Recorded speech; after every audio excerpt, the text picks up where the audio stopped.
Bem-vindo ao canal A Bíblia. No vídeo de hoje, vamos nos aprofundar na seguinte pergunta: é possível um cristão perder a salvação? Vamos buscar a iluminação das Escrituras, buscar respostas a essa pergunta que traz tanto discussão no meio cristão. A Bíblia ensina que quando confessamos com a nossa boca que Jesus é nosso Senhor e cremos no coração que Deus o ressuscitou dentre os mortos, somos salvos. Mas será que uma vez salvos, ainda corremos o risco de perder a salvação? Será que é preciso fazer algo para que isso não aconteça? Segundo o entendimento da Bíblia, é impossível um cristão verdadeiro perder a salvação. No contexto geral, e em muitas passagens individuais, a Bíblia fala tão claramente sobre a eterna bem-aventurança de um filho de Deus, que não é possível que em outras passagens anule a garantia de salvação eterna. Se alguns versículos deixam dúvidas, devem significar algo diferente. Lendo atentamente essas passagens críticas e observando o contexto geral das Escrituras, teremos o entendimento correto de seu sentido. Somos salvos única e exclusivamente pela pessoa de Jesus Cristo. Lemos em João 17, versículo 19, na conhecida oração sacerdotal de Jesus: e a favor deles eu me santifico a mim mesmo, para que eles também sejam santificados na verdade. Isso significa que todo aquele que crê em Jesus é santificado em sua santificação, pela sua posição em Cristo. Portanto, uma pessoa que se tornou crente assumiu sua posição em Cristo. Ela passa a ser vista por Deus, o Pai, na posição de seu Filho. Jesus deu sua vida perfeita pelos pecadores, para que a vida deles pertencesse ao Pai. Ele é a base e o fundamento. Se alguém se torna crente, nascendo de novo, sua vida é transferida para a vida de Cristo, e esta jamais pode ser perdida. Por isso, Jesus ora na oração sacerdotal de forma muito concreta: Pai, a minha vontade é que onde eu estou, estejam também comigo os que me deste, para que vejam a minha glória que me conferiste. João 17, versículo 24. Todos os que nasceram de novo são dados ao Filho pelo Pai. Estarão com o Filho e ficarão para sempre com ele e verão a sua glória. Esse grupo de pessoas é a sua igreja, um só corpo, inseparável e indivisível. A declaração de João 6, versículos 37 a 39, aponta nessa mesma direção. Todo aquele que o Pai me dá, esse virá a mim, e o que vem a mim, de modo nenhum o lançarei fora. Porque eu desci do céu, não para fazer a minha própria vontade, e sim a vontade daquele que me enviou. E a vontade daquele que me enviou é esta: que nenhum eu perca de todos os que me deu. Pelo contrário, eu o ressuscitarei no último dia. Se um nascido de novo pudesse perder sua salvação, entendo que isso seria uma afronta ao sacrifício de Jesus na cruz. A doutrina que ensina que o crente pode perder a salvação tira a honra de Jesus e faz com que a graça deixe de ser graça. Em relação à obra completa de Jesus, é da vontade do Pai que não se perca ninguém que veio a Cristo e pertence a Ele. Jesus consumou uma vitória plena, e seu triunfo consiste em termos sido resgatados do inimigo de uma vez por todas, e agora pertencermos ao seu reino. O apóstolo Paulo escreve em Romanos 8, versículos 38 a 39. Porque eu estou bem certo de que nem a morte, nem a vida, nem os anjos, nem os principados, nem as coisas do presente, nem do porvir, nem os poderes, nem a altura, nem a profundidade, nem qualquer outra criatura poderá separar-nos do amor de Deus que está em Cristo Jesus, nosso Senhor. Esse é o amor experimentado pelos salvos. Não é o amor de Deus por todos os homens em geral, mas o seu amor por aqueles que encontraram a Cristo. Não existe argumento mais evidente e mais abrangente. A expressão nem a morte, nem a vida inclui tudo o que possa ter alguma influência na nossa vida. Uma pessoa realmente foi regenerada, não pode se separar de Deus. Isso só é possível para alguém que não nasceu de novo, mesmo que aparente ser cristão. Na vida ou na morte, nada poderá nos acontecer que esteja fora da esfera da vontade de Deus. Mesmo no mundo dos espíritos, não há poder ou potestade que exerça alguma influência que nos separe de Jesus.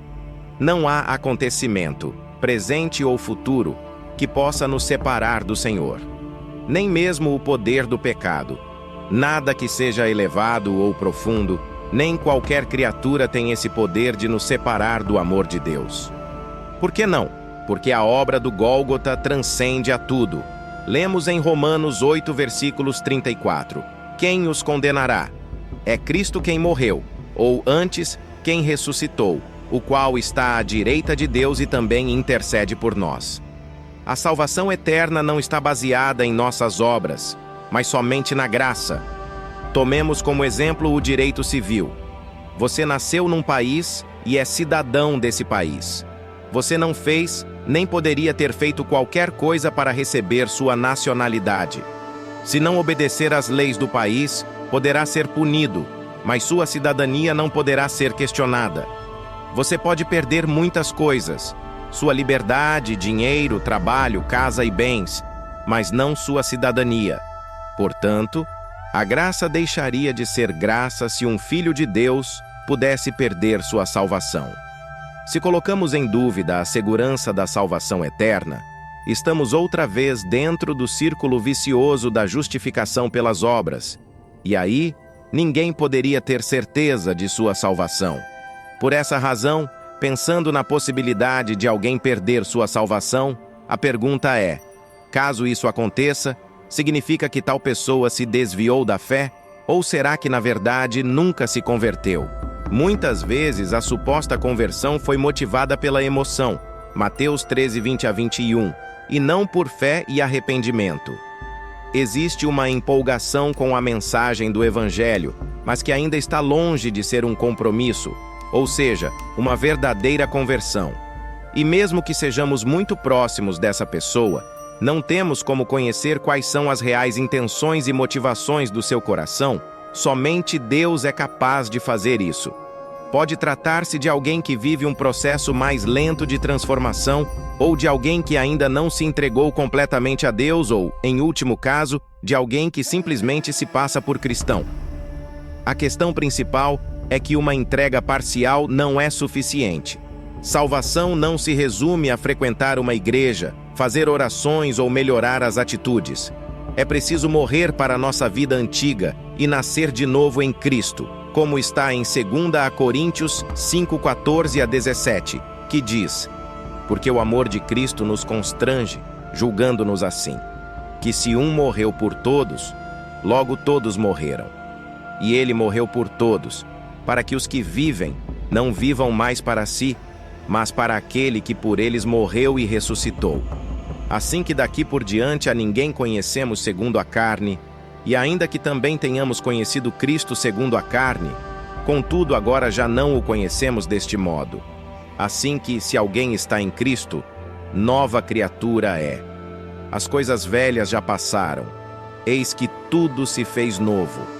Quando não há um arrependimento verdadeiro, a tendência é que continuem os questionamentos sobre a forma de Deus agir, a dificuldade em abandonar o pecado, a satisfação em encontrar defeitos nos outros para se sentir melhor, a inconstância, a hipocrisia, a religiosidade e, o pior de tudo, a falta de perdão.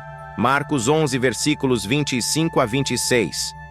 E quando estiverdes orando, perdoai se tendes alguma coisa contra alguém, para que vosso Pai, que está nos céus, vos perdoe as vossas ofensas.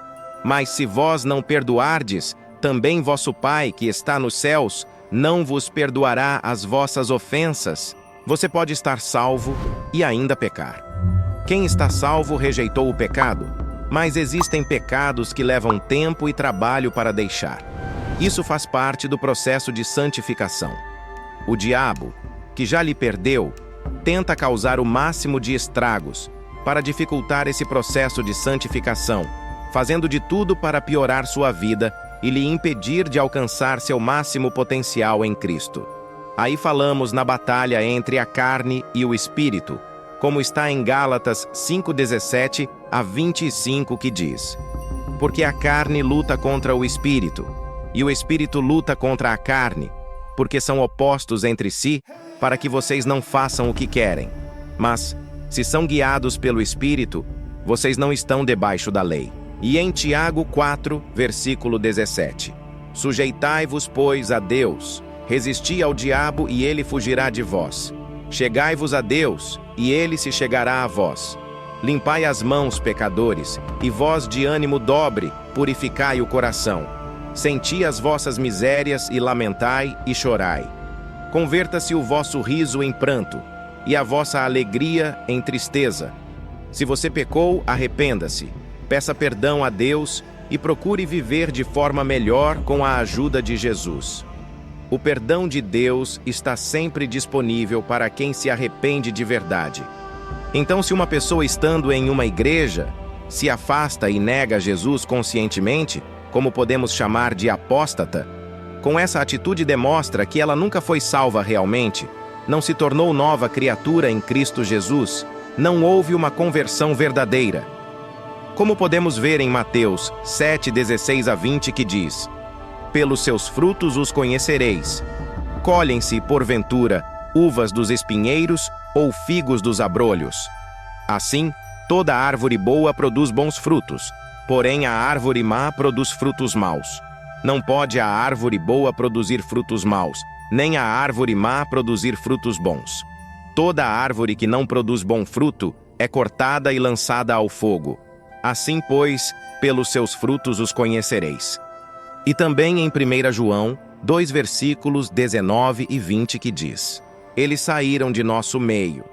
Entretanto, não eram dos nossos, porque se tivessem sido dos nossos, teriam permanecido conosco.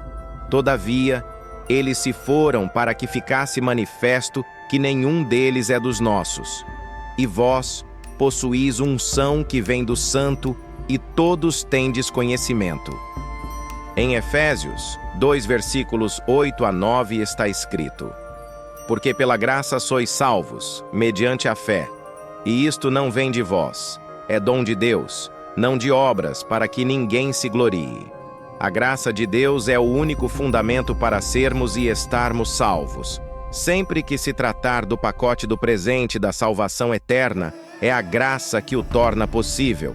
Se pudéssemos nos perder depois de termos sido salvos, teríamos de ganhar nossa certeza de salvação pelas nossas obras. Não, um cristão não pode perder a salvação. Nada pode separar um cristão do amor de Deus. Nada pode remover um cristão da mão de Deus. Deus está disposto e é capaz de garantir e manter a salvação que nos prometeu. Em Judas 24, versículo 25 está escrito: Ora, aquele que é poderoso para vos guardar de tropeços e para vos apresentar com exultação, imaculados diante da sua glória, ao único Deus, nosso Salvador, mediante Jesus Cristo, Senhor nosso, glória, majestade, império e soberania, antes de todas as eras, e agora e por todos os séculos. Amém. Espero que vocês tenham sido inspirados por esse vídeo. Coloque aqui nos comentários como as verdades das Escrituras têm impactado sua vida. E vocês conhecem a história de Raabe, uma mulher que foi impactada pelo Deus vivo? No vídeo ao lado, conto tudo a vocês, encontro com vocês lá, até o próximo vídeo e que a paz e a graça do Senhor estejam com todos vocês.